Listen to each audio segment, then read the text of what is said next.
3. Steve Young. Steve Young. Steve Young. Steve Young. He was hanging down in Tampa Bay. We do it every other week with Steve Young on the Steve Young Show here on The Sports Leader. Steve joins us courtesy of the UMA guest line. Steve, how we doing, bro? Good to have you back. What's up, Steve? Nice, thanks. Great song, huh? Really catchy. always catchy. Always a good way to start. I love we got our little routine. We come in with the song, we say what's up, and then we get to some great stuff to talk about. We do the Forever Young Foundation Hero of the Week every week. KNBR and Steve Young's Forever Young Foundation honor a Bay Area hero as the Forever Young Foundation Hero of the Week. We've seen so many great individuals and organizations go above and beyond over the last year and a half to support those who needed most. And this week we salute Football is Made for Girls Initiative. The program aims to grow girls flag football at every competitive level from youth to high school while creating equitable opportunities to learn the game, compete, lead, and thrive. Girls flag football has become one of the fastest growing sports in California, with participation among high school girls soaring over 80% since it was sanctioned as a varsity sport in 2023. The sport will also make its Olympic debut at the 28 LA Games, making a global leap in visibility and legitimacy. And as we all know, Steve is an ambassador for the sport, working in collaboration with the Forever Young Foundation and the 49ers Foundation to raise awareness and interest. Who do we have here with us? Is it Stephanie? Is that who's with us? Stephanie Rogers is the Stephanie, executive yes, from the 49ers. VP of marketing. So this is a project that comes out of my experience with coaching the girls when I realized how quickly they took to the game, how easy it was them to understand the choreography, the timing, the dance step, the West Coast offense. Like, it all made so much sense to them so quick. I'm like, this game boys have been playing for 100 years, but this game's made for girls. And that's what got started. So the 49ers have picked up. We've kind of made a connection with the 49ers. We're doing it together with the Forever Young Foundation. We're trying to get access to players. So, Stephanie, you take it from there and tell us about the initiative. Hey, Stephanie, welcome. Hi, everyone. Thanks for having me. And, Steve, I appreciate you handing it off, but really none of this would be even happening or possible without you. Just for the, everyone listening, and Derek and Tim, for you guys, it was kind of fun the day that we were talking through what we wanted to do. We knew we wanted to do something big, and Steve's unbelievably generous, not only with his time, but his passion, his, thinking and all of this. And we're having the conversation about it, and he's telling me this whole story about how he fell back in love with the game. And he says football was made for girls. And we were like, all of us just paused for a moment. We're like, wow, this is something really powerful. So, yeah, as you guys kind of mentioned, really excited, really proud to be partnering with Steve and the Forever Young Foundation on this, and with the 49ers Foundation. And our entire goal, as you mentioned, Derek, is to get this out to create competition access to as many girls in the Bay Area and beyond as possible. We really believe in the power of playing sports and what that means to girls and women as they continue to grow. And flag football is an incredible sport for girls to play. As Steve mentioned, their agility and their ability to pick up on the game, and their problem solving in real time, and dexterity and all of that is really impressive and shows itself really nicely in this sport. And, so for us, it's really just putting some framework around how to build out this initiative and how to scale it into, as many schools as we possibly can in the Bay Area and beyond. The Football is Made for Girls initiative. Is there a place people can go? I mean, if there are people listening now who have daughters or sisters or cousins, little girls out there, I've got a niece. If they want to take them and show them, hey, girls can play football too. This is the initiative. This is what it's about. What should we do? What should they do? How do people get involved? They can go to 49ers.com/flag/girls, and there will be a little bit more information there. We're still building out sort of the intake form on all of that. You can also reach out to the 49ers Foundation if you are representing a school, and let us know that you're interested in having discussions. As you guys know, there are hundreds of schools in this area that we want to get in touch with, and need to start doing a little bit of research on just what the actual need is, and what their timeline looks like, if they already have flag, or if they're interested in creating a flag program for this upcoming school year. So a lot of learning right now on our side, just about what the need is and who all the schools are that are interested to get us started. So either check out that website, 49ers.com/flag/girls, or reach out to the 49ers Foundation, and we would love to have a chat. 49ers.com/flag/girls. And Justin Prettyman and his team at the 49ers Foundation do a great job. The voice you hear, Stephanie Rogers, Executive VP of Marketing for the Niners. Steve, did you have anything to add there? Yeah, Stephanie, thank you so much. And if you're a school out there, if you have anything to do with a school that's not playing varsity girls flag in the Bay Area, let them know. Let us know. We want to know. We want to know you. We want to see what's happening. How can we get? And we're also trying through the Women's Coaching Alliance get more women coaching women's girls flag. So this is a good thing. It's a good thing for everybody. And so Stephanie, thanks for the 49ers for the support. And off we go. We'll have more girls playing. I finished this one quick story. So, and I apologize if I said this before, but the first game I coached with them with the girls, everyone so excited, and up in the stands. There was about 15 smattering people, parents, and this and that, and there were 4 elderly women at the top of the stands. And my wife went up and said, "Hey, are you here for one of your grandkids? What brings you out? Maybe from the school for the school." He goes, "No, we don't know anybody. The 4 of us have been friends since we were little, and in the 50s we dreamed about playing football, and now we heard that girls were playing it. And we wanted to come see it for ourselves." And so that tells you a little bit about the passion that people have for the game. That's awesome. What a cool story. Really appreciate the time, Stephanie. Stephanie Rogers, again, the Executive VP of Marketing for the Niners, and the website, 49ers.com/flag/girls. Thanks so much, Stephanie. Thanks, Steph. Yeah, thank you all, and thank you, Steve. Appreciate it. Awesome. We'll talk to you. Thank you, Stephanie. Awesome stuff with our Forever Young Foundation. Hero of the Week. Steve, what part of when you coached the girls, you talked, I remember with Tom and I last year or a couple years ago, you talked about how they were so good at the snap count.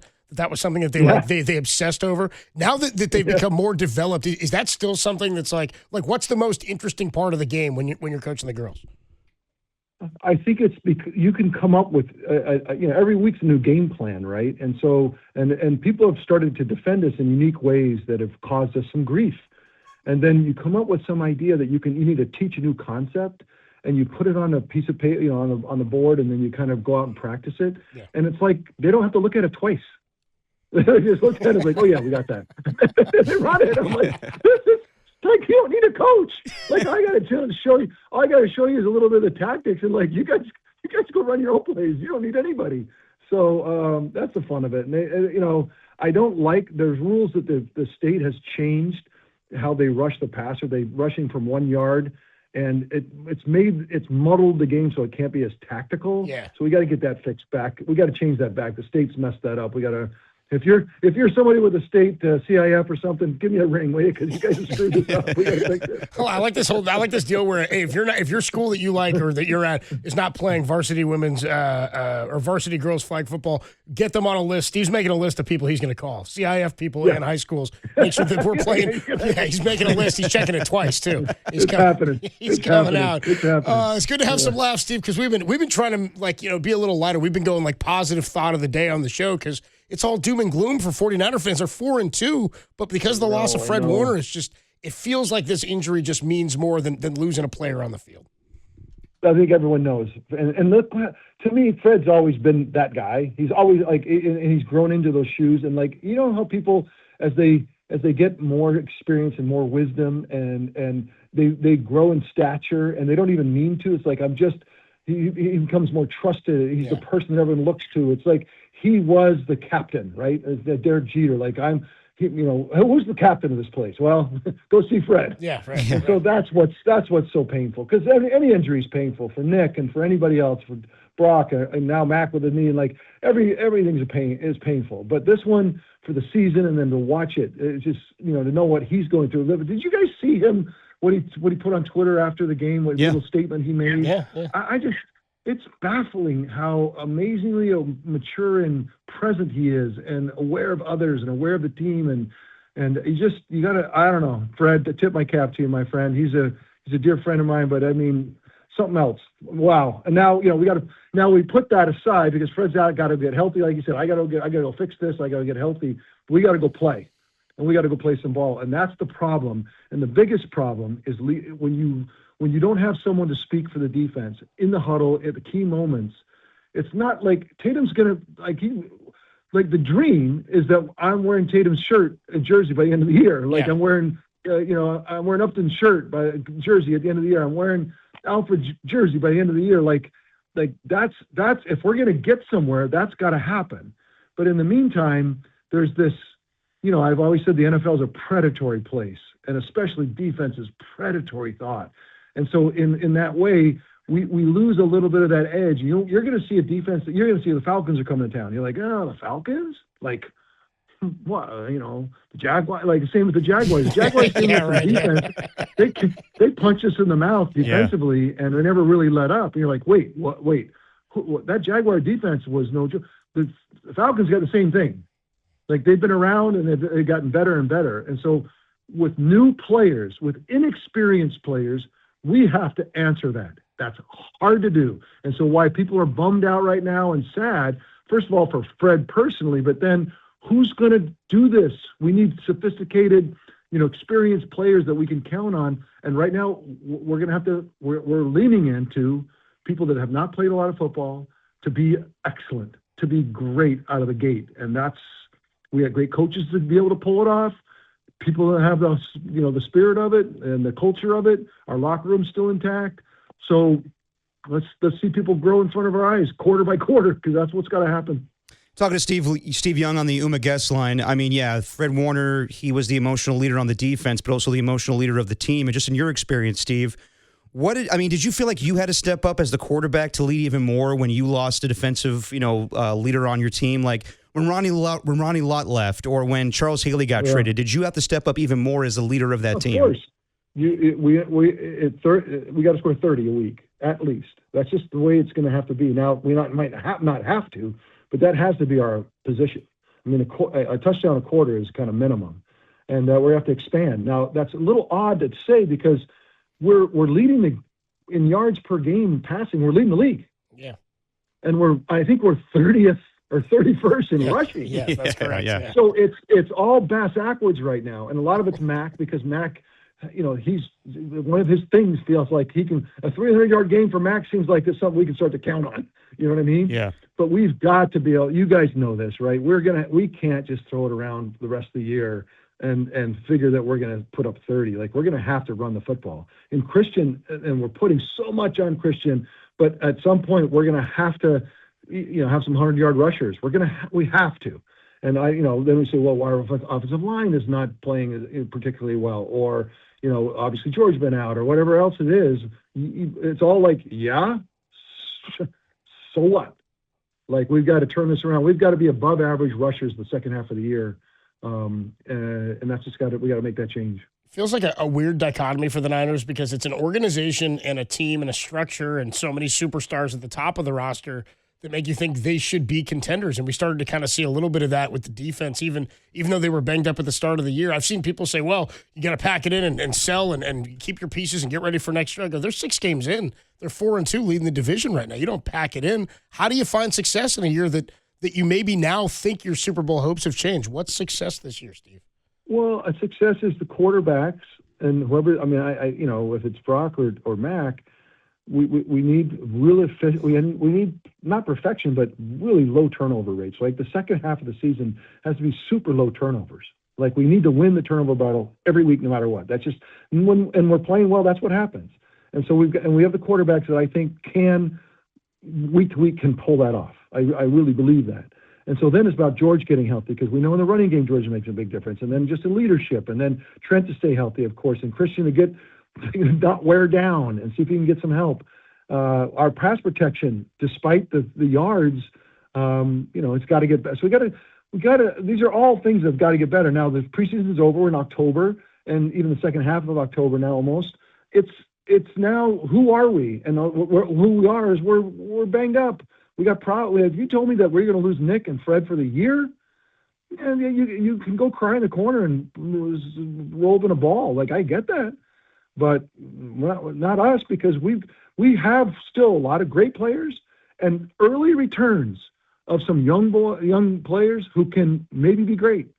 And let's see how it rolls. And I think Atlanta is a great opportunity, because Atlanta's a good football team against the Bills on Monday night.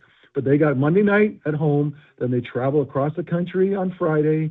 They got to play, a big night game. Like, it's, so we got people where we want them in the schedule. Let's take every advantage we can and eke out some wins and run the football, don't turn it over, all the stuff. I got so stupid. Like, of course.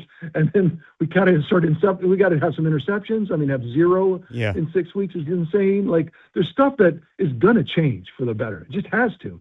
And then we just got to hold on to our schedule. I mean, our record. I do not want, I don't know why this last season I lived with the Giants a lot more throughout the summer and really the whole year. I listened to more games than I ever listened to. My guys and Dave, I mean, all of them. And so John and the season, remember, it was like they started well above what you thought was going to happen. And like, we can't have the mid-season summer swoon. We can't have there's things that we can't have. We can't go now 4-5. Like then we have to hold on to our record. We got to eke out some games and just hold serve somehow. So how do you think they improve the running game? Because I know the philosophy for Bill Walsh was to pass to set up the run. And for the 49ers right now, it's just pass, with nothing effective in the running game. And I know that George Kittle can help with that. But how much do you think they can improve the running game, and what do they need to do to improve the running game? Yeah, part of the short passing game that Christian has been so effective with the first 6 weeks, and really a lot of the effort that we do is an extension of the running game. That was the philosophy of the West Coast, is that you could do a low risk, high probability short passing game that could replace a running game, could actually augment a running game. But what you needed to do is when you did run it, that it was a piercing thing. Think what Kyle, when we run the ball really well, it's off tackle, the slant roll, the slants and the stuff that just big holes come open, and then you throw a slip screen, and then you gash them down the field, and then all of a sudden, bam, you hit them with another run, and now it goes for 15. So in some ways, if I say, hey, we got to run the football, that's just archaic. What we need to do is set it up so that when we get the opportunities, we don't run it for 2 or 3. And because it's going Kyle's going to set it up in combination for a successful run. We got to execute it. We're not executing it. That's offensive linemen. That's running. That's everybody. We've got to execute, because he's going to set up opportunities for 15-yard runs. They're there. We got to go get them. I got Steve Young. Nice enough to join us here on the UMA guest line. Who do you think the best team is in the division right now? I mean, I've admired the Seahawks on the road. I've admired their toughness. The Rams last week. I've admired their resilience. They both had dumb, stupid losses, not necessarily against us, because I think we beat them. But there's losses that they had against the Bucks. I think they screwed it up. And I'm talking about Seattle, and the Rams was the week before. Stupid loss. Who was that? It was dumb. I can't remember. And I think that they're good, and they have the potential, if they stay healthy, to be great. And we got to match that. And we already have 3-0 in the division. We got a lot of things going for us. It's just, in the end, it's going to come down to, can we get to 11-6, and win the division, have a home game in the playoffs? Like, that's what we got to think about. And so we got to hold serve, get some wins built up here, do things we haven't been doing. We just talked about it all. And look, a really sophisticated person can step back and go, bro, it's not happening. Like that, you're Pollyanna, man. Like stop. You're asking all this stuff to happen. It's not happening. And it's like, have you ever watched Hoosiers before, bro? Yeah. You're right. This stuff happens. Yeah. This stuff happens. Like we get people healthy and start rolling. Like, we get young players. We start screaming and yelling for Alfred. Like we got to get a special thing going. Like when he's the grave digger, when he's sacking the quarterback. Yeah, right. You know what I mean? Like, yeah, exactly. I mean, that's the cool stuff that needs to happen. You can see it started a little bit. Upton started a little bit. Like, it's right. Like there's little pieces of it.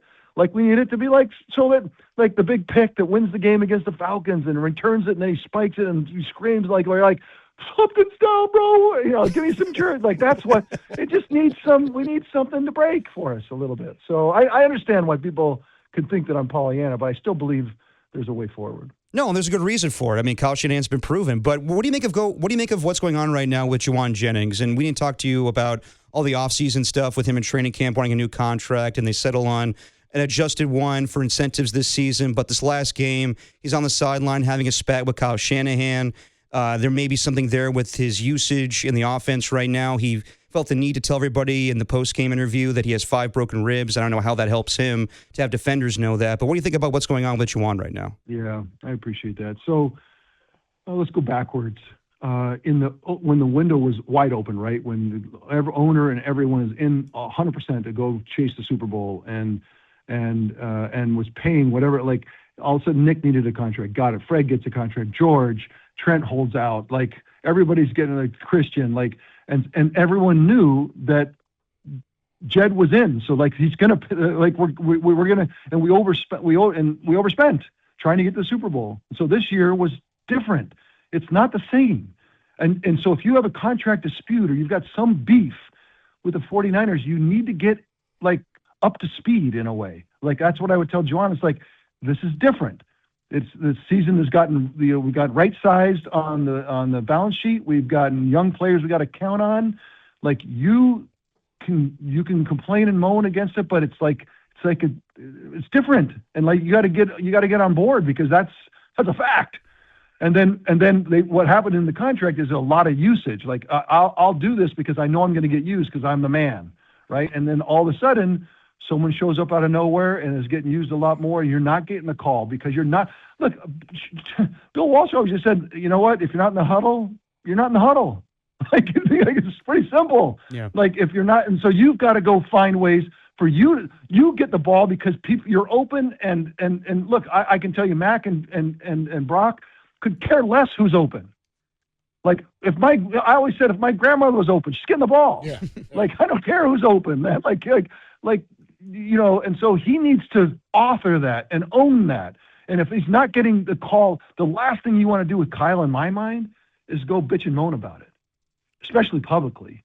Like I understand that maybe he promised you that you'd see some more balls. Maybe he promised you. Like it doesn't matter what was said or done. Like get with what's happening today, with where we are with the 49ers organization. Find a way to make sure that you are open and getting the football because you make that happen. You create it. And if it doesn't, and they don't want to use you, and they're not getting used the right way you want, then double down, do more. The last thing you want to do is come off the field and scream about it. Like it doesn't work. It never works. And so you just got to dig in, grit up, and go make it. Like fake it till you make it, bro. Like you got to make it happen. And because Jauan's such a trusted, known commodity, he could be a lot of this Pollyanna position that people are saying that I have. Jauan's part of that, right? Jauan's part of why I can be Pollyanna is because Jauan is somebody that's going to show up and be really productive. So I guess what I would say to him is, you go make that happen. If it doesn't, stay calm, keep working, show up, practice hard, do extra, show up, be early and be the last guy to leave. Like do all this stuff to make sure that you empty the tank every week to be as much of the great Jauan that you can be, rather than start to diminish it by getting into spat. Like, you know what I mean? It's like, it's pretty obvious. And again, I don't know what was said. I don't know what was promised. I don't know. He could have a legitimate beef that somebody lied to him or someone told him something. Like, I don't care. Like, bro, it doesn't matter. It's football, NFL football. You've got to shake it off. There's mitigation everywhere, and like rise up and just be relentlessly rising up. That's how that's the only way I know how to do it. Because otherwise I dug holes that I thought people dug and pushed me in. Mm-hmm. And I found out in the end that I had dug the hole and I had jumped in, and I had to grow out. I had to grow into the truth of that. And I'm speaking from kind of personal perspective that I had to learn that I thought I was victimized and someone had thrown me in a hole, and I'd actually done it to myself. Right. Talking to Steve Young here on the Yuma guest line. Steve, just jumping around the league a little bit. The trade of Joe Flacco from the Browns to the Bengals in division, had a chance, by the way, to beat the Packers for the second time this year with a different team, which is kind of incredible. What was your reaction to that? I mean, it's unprecedented, seemingly, that a quarterback would get traded in division. It's like, if I was in Cleveland, man, I'd be like, what are we doing? What are we doing, man? Yeah, what are we doing? Yeah. Like, now, the problem is that there's also the person, Joe's a well-respected veteran, 40-plus years old, And so it's like, they're desperate for someone who can take a snap and know some semblance of something to do with the ball that doesn't look stupid. So like it's good for Joe, but no one can say to me, "Oh, for a 6th-round pick, look, we got the 6th-round pick in the middle of the season, so the Bengals could come see us twice and beat us." like, that's a bad trade, bro. Yeah. That's a really bad trade. And so but I swear to you, you want to be baffled, watch organizations that don't have it all put together. Yeah. You know what I mean? And it's almost generational at this point, right? It's like, I feel terrible about it. Like, I hate to see it. But it does, I'm sure there's a rational reason. And I'm sure I basically just said whatever you could possibly say about it, but it doesn't fly. No. Right? Because you got people who are willing to go fight and put their bodies at risk every week to be a Cleveland Brown, and you're like, why aren't we helping the very team that could take it away from us? So, yeah. A couple more minutes with Steve Young on the Yuma guest line. What were your thoughts on Tua's comments to kind of throw the team under the bus and say that guys are showing late to team meetings, and really to call out the leadership of the head coach, Mike McDaniel? You've got to really know what you're doing. And Tua's been like, if it was a young kid that didn't know what he was doing, I'd be like, "Ooh, bro, that's you're in deep." But because he's been around and he's like been, he's kind of, it's not his first rodeo, and he's got some years under his belt and some scars. Maybe there's a pulse of it that he has that I don't see, that I don't usually see, that I don't, to me, post game, especially after a loss, is the most precious moment a quarterback has, to speak to your offensive linemen and then the rest of the team. And those words that need to be, "I'm accountable. I stand for this. I know that it was like the ball was in my hands and now it was in their hands. Like, I don't care what happened. I don't care what the mitigation is. I don't care anything else. I speak the truest truth. I'm responsible." What that allows is for your linemen who get paid 1/10 of what you get paid to go and fight for you again. They're like, "Look, I'll back that guy. I'll watch for him. I'll take care of him." And that's the thing that you got to be so careful of, because it is sacred ground. And so that's the time when you say things publicly, you want to gather your team. Now, I will give him the grace that he knew better, and that was part of gathering them in an unconventional way. I got to be able to think that, because otherwise, and I'm willing to give him that space, but otherwise, I do not see how that precious time after a loss where you can speak to your linemen and gather your team as a quarterback, that does that, because I guess I learned from another personal experience, from digging a hole and jumping in from victimization I just told you about. I also learned a critical, because I used to, when I throw interceptions and people started booing and going, "Where's Joe?" And what this guy sucks. And what I can tell you that you look around and say, "Well, you turned the wrong way," or "That guy, your guy hit me when you're supposed to block him, and I threw it." You think of all the reasons, which are true, that led to this terrible thing that happened, this interception. But I noticed that my teammates are like, "I don't want to hear that truth. I want to hear the truest truth, which is the ball was in your hands and now it's in their hands. Own it." And it was a lesson I never forgot, because I realized once you own the truest truth, everybody else could jump in and own their truth. But if you didn't, bro, it was a mess. And so anyway, a lot of talk about that, but I hope he knows what he's doing, because it felt off. We do it every 2 weeks with Steve Young, the Hall of Famer, joins us on the Yuma guest line. Steve, always fun, man. We really appreciate the time, and hopefully the Niners can get back at it Sunday night against the Falcons, man. I usually have more fun. It's like funny. Wasn't that funny this time, dude? I know.